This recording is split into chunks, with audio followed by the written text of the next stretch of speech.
melangsungkan gitu ya.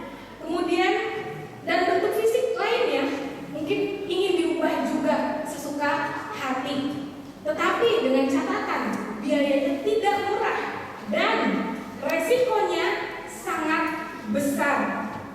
Berikut akan ditampilkan kasus-kasus dari beberapa orang yang gagal dalam operasi plastik. Silakan ditampilkan. Oke, yang pertama ini Jocelyn Wildenstein.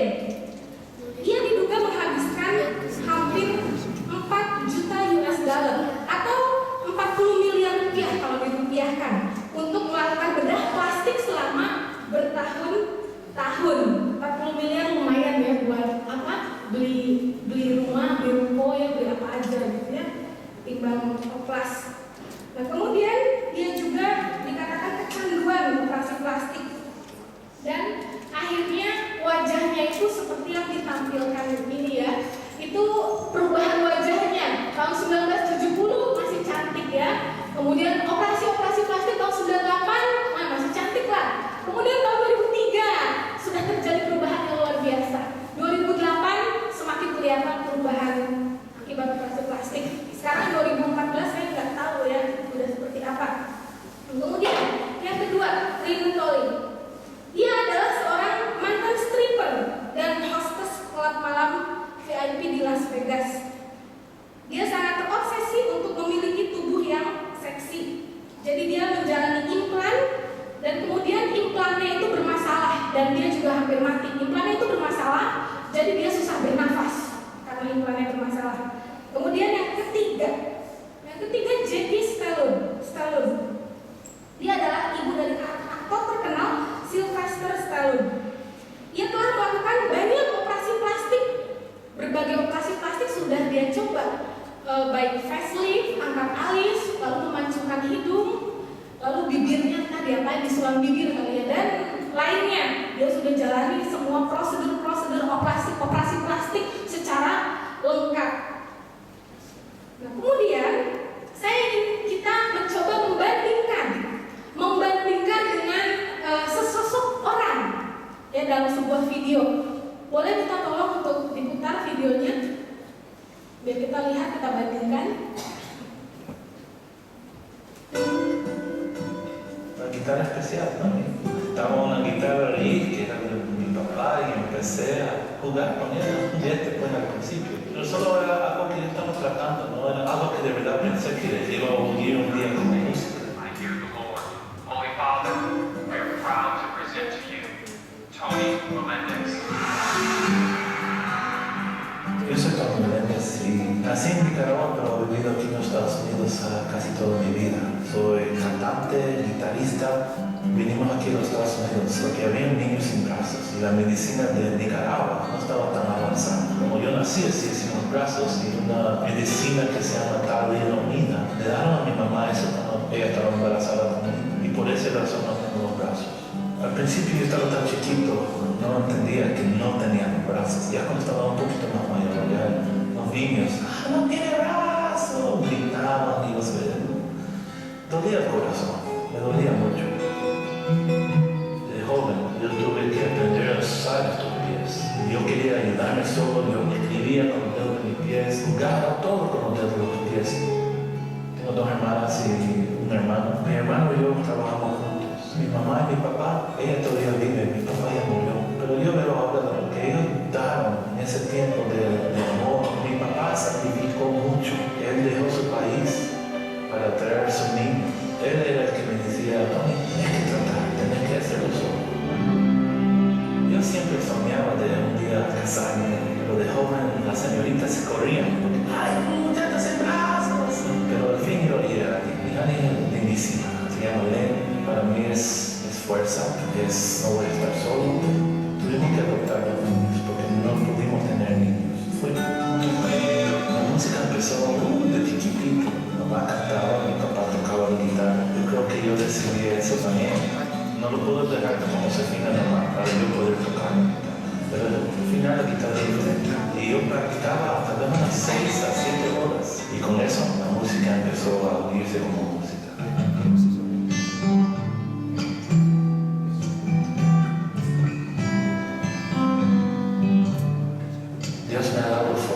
Dios me ha dado a mi familia, Él me ha dado la música. Con mi música yo me siento bien conectado con mi Dios.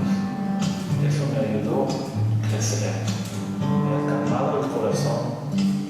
Gente me ha preguntado, Tony, ¿por qué te sentís tan entero? Que tengo estas cosas que me hace todo, tengo mi familia que es preciosa, mi corazón quiere bailar, quiere cantar, quiere vivir en la vida, porque en los ojos de mi Dios yo soy entero. Eres mi Dios y en ti confiaré. Mi amor por ti. Holy Father, we are proud to present to you Tony Melendez.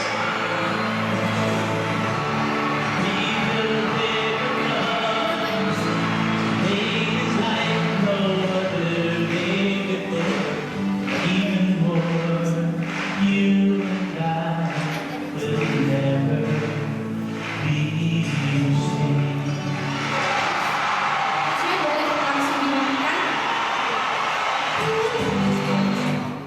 Oke, terima kasih. Nah, Bapak Ibu yang saudara yang terkasih, kenapa sih 3 wanita yang tadi itu rela mengeluarkan uang begitu banyak untuk melakukan oplas atau operasi plastik? Bahkan resikonya pun sangat besar. Karena mereka ingin cantik, ingin tambah cantik dan tambah cantik. Karena mereka pikir dengan melakukan operasi plastik lebih banyak, makin banyak, dan lebih banyak lagi, mereka akan semakin cantik. Kenyataannya ternyata tidak seperti itu. Resiko berbahaya tidak terhindarkan. Mereka menjadi korban akhirnya. Korban gagal operasi plastik. Apalagi mereka juga kecanduan dengan operasi plastik. Bukan tambah cantik, tetapi justru sebaliknya. Intinya adalah mereka tidak bersyukur atas apa yang sudah Tuhan berikan. Padahal yang Tuhan kasih sudah jauh lebih baik ya. Mereka itu kan rata-rata bule ya tadi, terus kayaknya 3 cewek bule semua itu. Rata-rata kan bule itu hidungnya udah mancung ya. Tapi mereka tidak puas. Jadi akhirnya mereka tetap melakukan operasi plastik, bahkan kecanduan. Jadi gila-gilaan operasi yang dilakukan. Yang hidungnya tadinya mereka bagus, hidungnya jadi pletot gitu ya. Bukan hidungnya tambah maju, tapi jadi aneh. Mereka tidak bahagia, tidak enjoy dengan fisik yang sudah Tuhan berikan kepada mereka. Karena mereka tidak bersyukur atas apa yang sudah Tuhan berikan. Sementara video yang tadi kita saksikan, Tony Melendez, meskipun dia tidak punya tangan, dia dilahirkan tanpa tangan, tetapi dia bisa enjoy dan bahagia. Kenapa? Karena ia mampu bersyukur kepada Tuhan. Tadi kita lihat ya di dalam video tadi, Tony Melendez bilang, di dalam Tuhan hidup saya itu utuh. Di dalam Tuhan hidup dia utuh, meskipun kedua tangannya tidak utuh. Karena di dalam Tuhan dia utuh, maka dia dapat bersyukur kepada Tuhan. Mari kita sama-sama membuka bagian firman Tuhan dari 3 ayat. Saya pikir mungkin sudah hafal kita semua ya. Yang pertama Yohanes 3 ayat 16. Itu pasti sudah hafal. Yang pertama. Yang kedua 1 Korintus 15 ayat yang ke-57. Yang ketiga 1 Tesalonika 5 ayat 18. Pasti sudah hafal semuanya. Yang pertama Yohanes 3 ayat yang ke-16. Kedua 1 Korintus 15 ayat yang ke-57. Yang ketiga 1 Tesalonika 5 ayat yang ke-18. Saya akan bacakan ayat ini, ketiga ayat ini untuk kita sekalian. Kita sekalian boleh menyimaknya.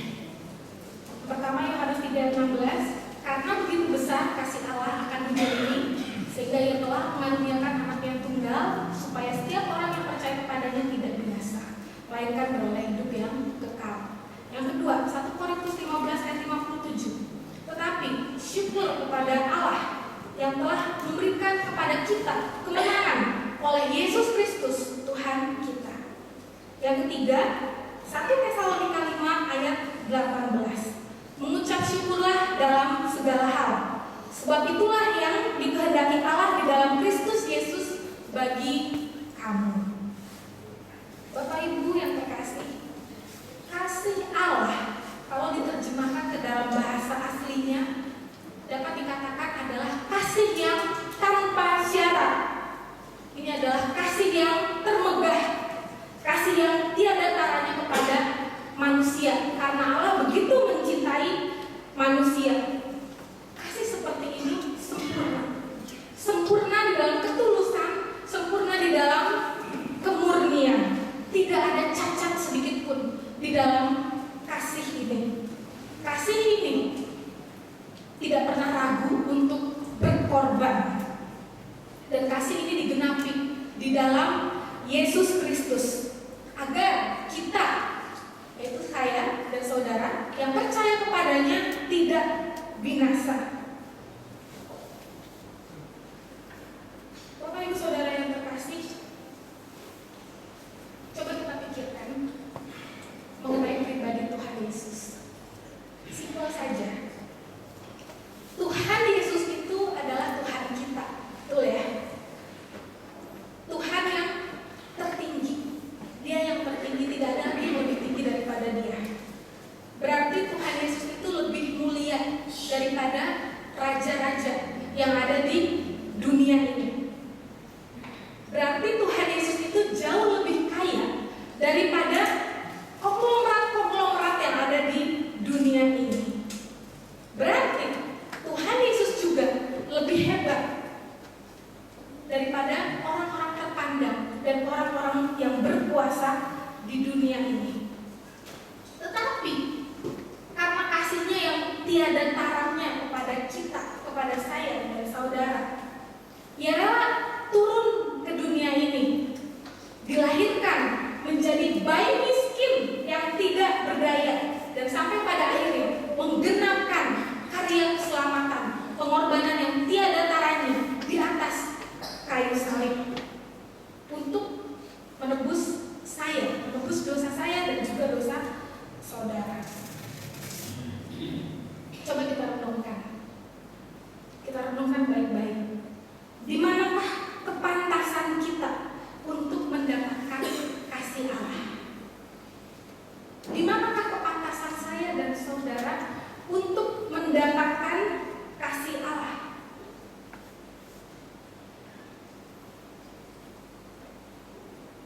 Oh, saya ini banyak uang, orang kaya, saya pantas mendapatkan kasih Allah. Atau saya orang gak punya, saya gak punya uang, gak punya apa-apa, maka saya lebih pantas lagi untuk dikasihani, untuk dapat kasih Allah. Apakah begitu? Sama sekali tidak begitu, saudara. Kasih Allah itu menembus hierarki yang dibuat oleh manusia, termasuk hierarki status sosial. Bapak Ibu Saudara yang terkasih, kalau saya merenungkan akan kasih Allah ini, saya teringat dengan pertobatan saya 11 tahun yang lalu. 11 tahun yang lalu itu saya bertobat. Saya bertobat karena nonton film The Passion of the Christ. Pada waktu itu, di dalam masa-masa pertobatan saya, Tuhan membuat saya menjiwai dan memaknai akan pertobatan saya, sehingga terbesit di dalam pikiran saya bahwa orang-orang berdosa, termasuk saya di dalamnya, itu bagaikan tumpukan sampah kotor yang tinggal diinjak-injak, dibakar, lalu dibuang dalam tempat pembuangan. Tetapi di situ ada belas kasihan Tuhan Yesus, sehingga Ia turun ke dunia yang penuh dengan lumpur dosa ini. Saat Ia turun ke dunia, Ia memungut sampah-sampah kotor itu, termasuk saya di dalamnya. Kemudian Ia bersihkan sampah-sampah kotor itu, termasuk saya di dalamnya. Lalu kemudian sampah-sampah kotor itu didaur ulang dan kemudian dipakai untuk kemuliaan Tuhan.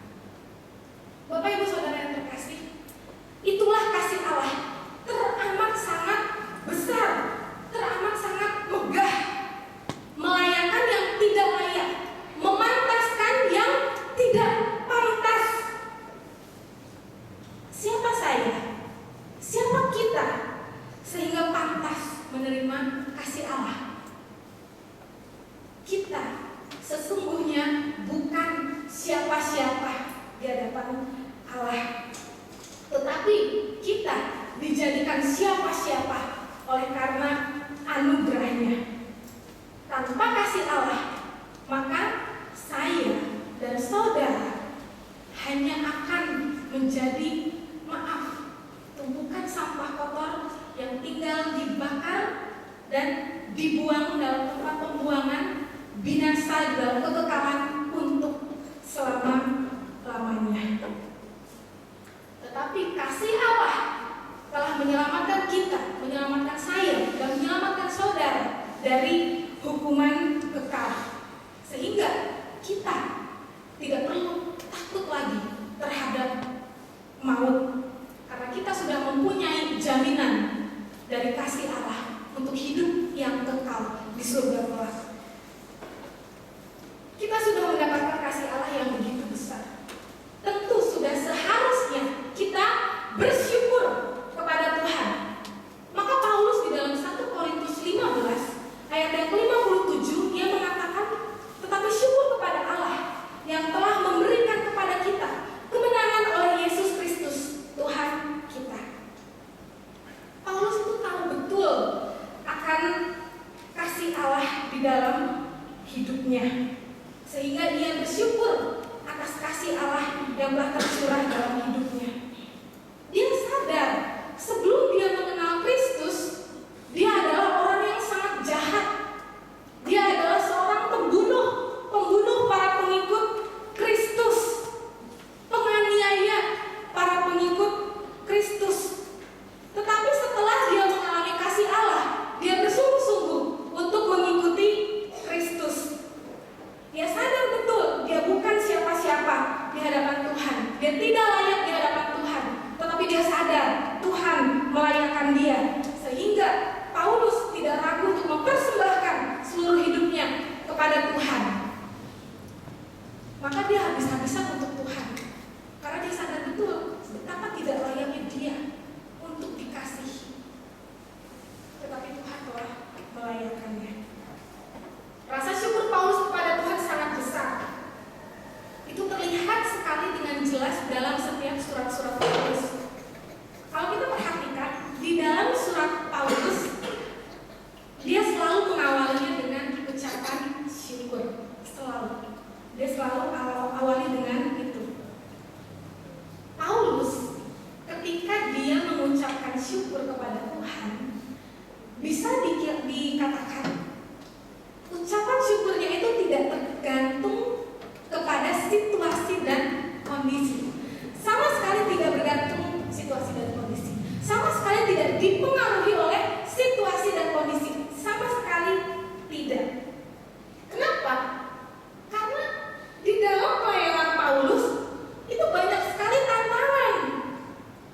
Dia keluar masuk penjara, kerap kali nyawanya juga di ujung tanduk. Kemudian hidupnya itu selalu dalam ancaman bahaya, selalu dalam ancaman kematian. Namun dia selalu mengucap syukur dalam segala situasi dan kondisi. Maka Paulus di dalam 1 Tesalonika 5 ayat yang ke-18 dia mengatakan, mengucap syukurlah dalam segala hal, sebab itulah yang dikehendaki Allah di dalam Kristus Yesus bagi kamu. Kasih Allah yang teramat besar itu, yang teramat megah itu, telah membuat Paulus mengucap syukur kepada Tuhan dalam segala hal, dalam segala situasi dan kondisi. Penderitaan-penderitaan yang dialami Paulus, bahkan ancaman kematian sekalipun, itu tidak mempengaruhi Paulus, karena ia melihat fokus kepada kasih Allah yang begitu besar, yang sudah menyelamatkan hidupnya. Dia sadar betul kasih Allah tak tergantikan dengan apapun, tak Jadi dia rela untuk habis-habisan melayani Tuhan dan bersyukur dalam segala hal, apapun yang terjadi, karena dia tahu betul betapa besarnya, betapa megahnya kasih Allah di dalam kehidupannya. Bapak Ibu Saudara yang terkasih, berbicara mengenai mengucap syukur dalam segala hal. Permisi tanya, apakah kita telah mengucap syukur dalam segala hal? Apakah saya dan saudara sudah mengucap syukur dalam segala hal? Saya mau bertanya kepada kita semua, kalau kita sedang susah, sedang mengalami pergumulan dan penderitaan, mudah nggak untuk kita bersyukur? Mudah nggak? Gimana Bapak Ibu? Mudah? Susah ya? Tetapi kalau kita sedang gembira, sedang senang, gampang nggak untuk bersyukur? Gampang? Oh, oke, gampang ya? Belum tentu juga. Belum tentu. Masih ingat dengan 10 orang yang sakit kusta yang disembuhkan oleh Tuhan Yesus? Ingat? Saya mau tanya, berapa orang yang say thank you? Bilang terima kasih? Cuma 1. Jadi kita melihat ternyata orang dalam keadaan happy, dalam keadaan sukacita sekalipun, ternyata tidak mudah untuk mengucap syukur. Happy aja susah mengucap syukur. Bagaimana susah? Bapak Ibu Saudara yang terkasih, seorang dosen psikologi di Jakarta, dia menulis sebuah buku. Mungkin ada yang kita baca bukunya. Perempuan Sehat, Perempuan Cantik di Era 2014. Dikatakan dalam buku itu ada 6 tips agar terlihat cantik. Tips yang paling pertama agar terlihat cantik di antara tips-tips lainnya adalah memiliki sikap bersyukur. Saya pikir ini juga berlaku ya kepada kaum pria agar tambah ganteng, bukan hanya wanita saja. Kemudian saya tanya kepada beliau, kaitannya apa ya dengan psikologi? Beliau bilang, ketika seseorang bersyukur, maka di dalam benaknya ia akan menemukan hal-hal yang positif. Ketika ia bersyukur, sehingga emosi dia juga positif. Orang dengan emosi yang positif itu mudah untuk tersenyum. Kalaupun dia bukan orang yang tipe tersenyum, wajahnya itu tenang dan teduh. Saya pikir ini benar Bapak Ibu. Orang yang bersyukur itu tidak akan fokus terhadap kesusahannya ataupun kekurangannya, tetapi dia akan selalu mencoba untuk melihat hal-hal baik sekalipun berada dalam situasi sulit, sehingga dia mampu untuk bersyukur. Jadi dapat dikatakan orang yang bersyukur itu sekalipun dalam situasi yang sangat buruk, dia selalu mencari celah. Ada aja celahnya untuk bersyukur, ada aja celah di mana dia dapat bersyukur. Kemudian beliau bilang kepada saya dari aspek fisiologisnya, orang yang bersyukur itu debar jantungnya dan ritme nadinya itu lebih teratur dan juga lebih tenang, sehingga hidupnya itu dapat sehat dalam jangka waktu yang panjang. Mungkin bisa dicoba ya, ritme nadinya, debar jantungnya. Kalau lebih tenang, katanya itu tanda orang yang mengucap syukur dan hidupnya dapat sehat dalam jangka waktu yang panjang. Bapak Ibu Saudara yang terkasih, kasih Allah adalah dasar yang utama yang membuat kita bersyukur kepada Tuhan dalam segala situasi dan kondisi. Sekali lagi saya ingin bertanya, sudahkah kita mengucap syukur pada Tuhan dalam segala situasi, baik situasi senang maupun situasi susah? Kalau dalam situasi senang mungkin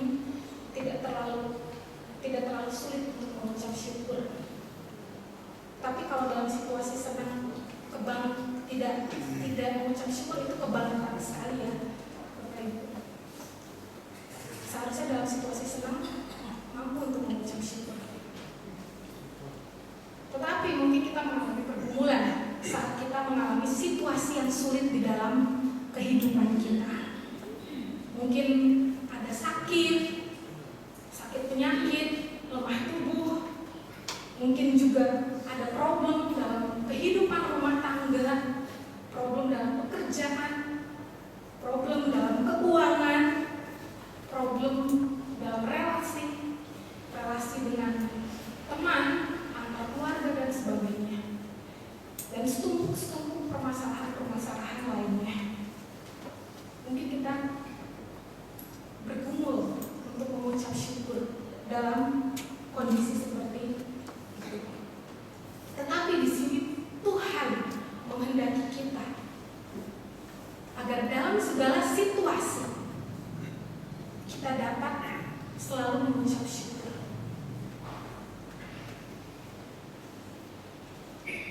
Tuhan mau supaya saat kita mengucap syukur kepada Tuhan, ucapan syukur kita itu tidak tergantung situasi dan kondisi, tetapi fokus pada kasih Allah.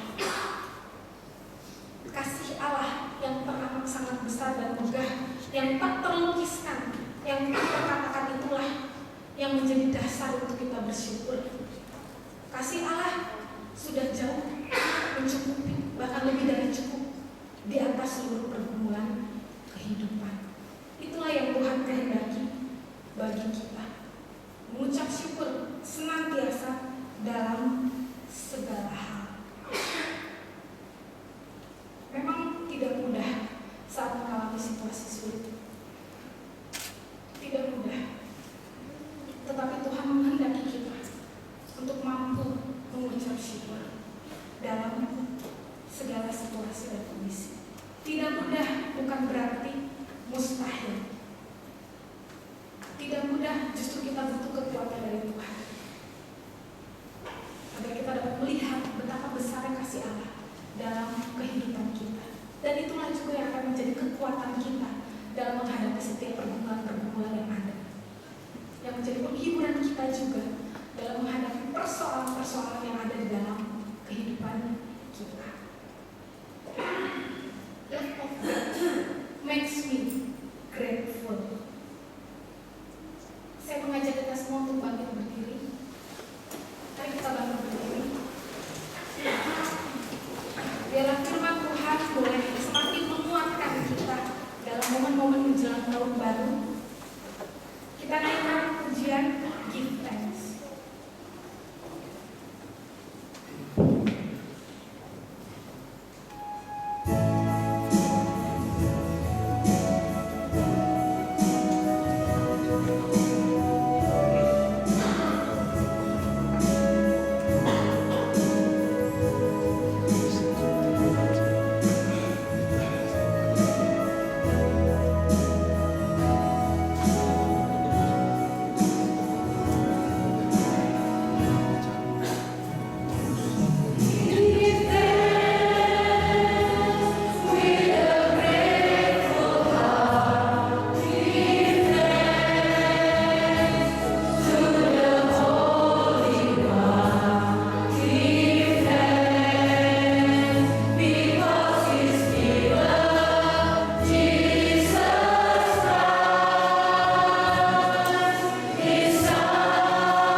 bersyukur